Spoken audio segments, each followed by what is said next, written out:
जगन्नाथ मंदिर के आसपास क्यों है हनुमान जी का वास? जगन्नाथपुरी पहुंचकर नारद जी ने हनुमान जी से क्या कहा?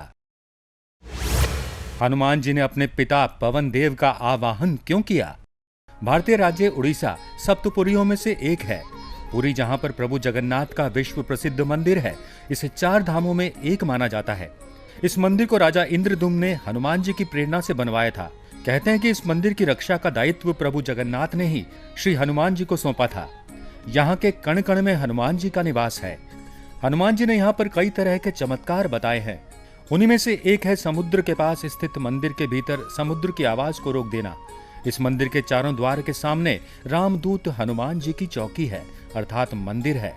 परंतु मुख्य द्वार के सामने जो समुद्र है, वहां पर बेड़ी हनुमान जी का वास है।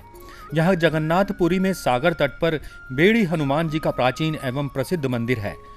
भक्त लोग बेड़ी में जकड़े हनुमान जी के दर्शन करने के लिए आते हैं। एक बार नारद जी भगवान जगन्नाथ के दर्शन के लिए पहुंचे तो उनका सामना हनुमान जी से हुआ। हनुमान जी ने कहा कि इस वक्त तो प्रभु विश्राम कर रहे हैं, आपको इंतजार करना होगा। नारद जी द्वार के बाहर खड़े होकर इंतजार करने लगे। कुछ समय बाद उन्होंने मंदिर के द्वार के भीतर झांका तो प्रभु जगन्नाथ श्री लक्ष्मी जी के साथ उदास बैठे थे। उन्होंने प्रभु से इसका कारण पूछा तो उन्होंने कहा कि यह समुद्र की आवाज हमें विश्राम कहाँ करने देती है। नारद जी ने यह बात जाकर हनुमान जी को बताई। हनुमान जी ने क्रोधित होकर समुद्र से कहा, तुम यहां से दूर हटकर अपनी आवाज रोक लो, क्योंकि मेरे स्वामी तुम्हारे शोर के कारण विश्राम नहीं कर पाते हैं। यह सुनकर समुद्र देव ने प्रकट होकर कहा कि हे महावीर हनुमान, यह आवाज रोकना मेरे बस में नहीं है। जहां तक पवन वेग चलेगा, यह आवाज वहां तक जाएगी। आपको इसके लिए अपने पिता पवन देव से विनती करनी चाहिए। तब हनुमान जी ने अपने पिता पवन देव का आवाहन किया और उनसे कहा कि आप मंदिर की दिशा में ना बहें। इस पर पवन देव ने कहा कि पुत्र, यह संभव नहीं है, परंतु तुम्हें एक उपाय बताता हूं कि तुम्हें मंदिर के आसपास ध्वनि रहित वायु कोशीय व्रत या विवर्तन बनाना होगा। हनुमान जी समझ गए।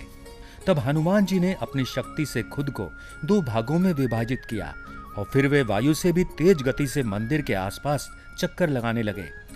इससे वायु का ऐसा चक्र बना कि समुद्र की ध्वनि मंदिर के भीतर न जाकर मंदिर के आसपास ही घूमती रहती है और मंदिर में श्री जगन्नाथ जी आराम से सोते हैं। यही कारण है कि तभी से मंदिर के सिंह द्वार में पहला कदम प्रवेश करने पर ही मंदिर के अंदर से आप सागर द्वारा निर्मित किसी भी ध्वनि को नहीं सुन सकते। आप मंदिर के बाहर से एक ही कदम को पार करके तब आप इसे सुन सकते हैं। इसे शाम को स्पष्ट रूप से अनुभव किया जा सकता है। इसी तरह मंदिर के बाहर स्वर्ग द्वार है, जहां पर मोक्ष प्राप्ति के लिए शव जलाए जाते हैं। लेकिन जब आप मंदिर से बाहर निकलेंगे तभी आपको लाशों के जलने की गंध महसूस होगी। दूसरा यह है कि इस कारण श्री जगन्नाथ मंदिर के ऊपर स्थापित लाल ध्वज सदैव हवा के विपरीत दिशा में लहराता है। यह भी आश्चर्य की बात है कि प्रतिदिन सायंकाल मंदिर के ऊपर स्थापित ध्वजा को मानव द्वारा उल्टा चढ़कर बदला जाता है। ध्वजा भी इतना भव्य है कि जब यह लहराता है तो इसे सब देखते ही रह जाते हैं। ध्वज पर शिव का चंद्र बना हुआ है। आज की वीडियो में बस इतना ही। मिलते हैं अगली वीडियो में एक और नई रोचक जानकारी के साथ। नमस्कार।